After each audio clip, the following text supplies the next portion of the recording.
నమస్తే, నేను మీ రాజేష్ నాయక్, ఉస్మానియా యూనివర్సిటీ.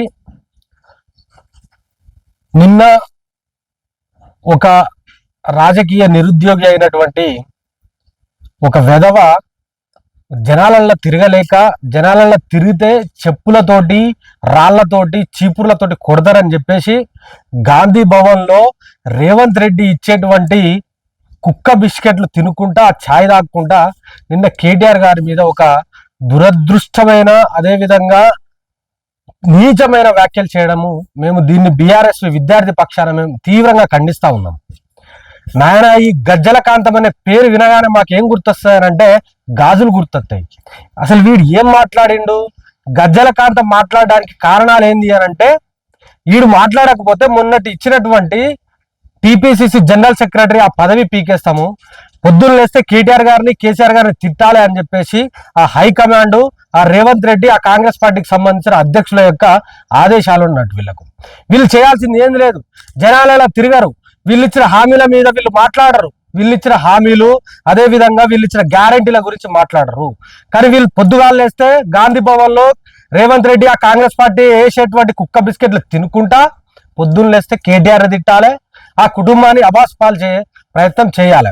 నాయన, మేము గజ్జల కాంతం గారికి ఒకటే ఇస్తాను, నువ్వు ఈ గజ్జల కాంతం అనేటోడు మాట్లాడింది ఎట్లున్నది అని అంటే, ప్రసాద్ ఐమాక్స్ అనే థియేటర్ ముందు పొద్దున్నేస్తే సినిమాకి రివ్యూలు ఇచ్చే జోకర్లు ఉంటారు కదా, వాళ్ళు వరుతారు కదా, ఆ జోకర్లు ఏ విధంగా సినిమాలకి రివ్యూలు ఇస్తారో ఆ విధంగా వీడు మాట్లాడడం జరిగింది.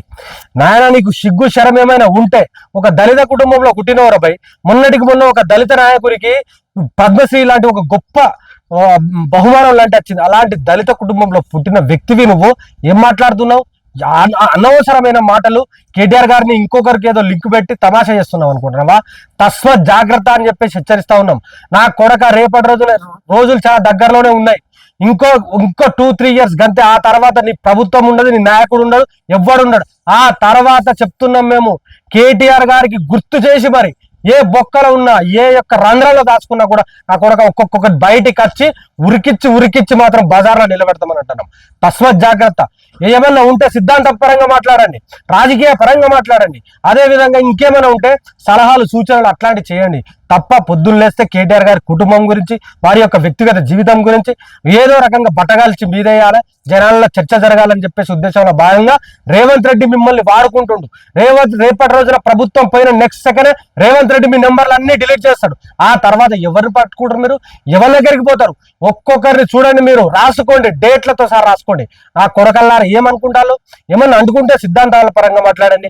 గత ప్రభుత్వంలో వాళ్ళు ఏమైనా తప్పు చేసిన దాని మీద విచారణ చేయండి. అంతే తప్ప పొద్దున్న లేస్తే తిట్టారే, నా యొక్క పదవులు రావాలి అనే ఉద్దేశాల భాగంగా చేస్తే మాత్రం ఊరుకునే ప్రసక్తి లేదు.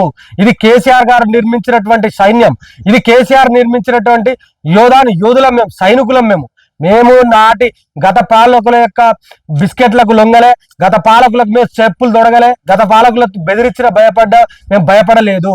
ఇలాంటి మీ యొక్క కుక్క బెదిరింపులకు కానీ, మీ యొక్క తాటాకు చెప్పులకు కానీ, మీ యొక్క పిట్ట బెదిరింపులకు భయపడే కార్యకర్తలు మేము కాదు. మేము కేటీఆర్ గారి అనే ముందు మాలాంటి వాళ్ళు ఉంటారని చెప్పేసి గుర్తుపెట్టుకోండి. తస్మత్ జాగ్రత్త అని అంటున్నాం.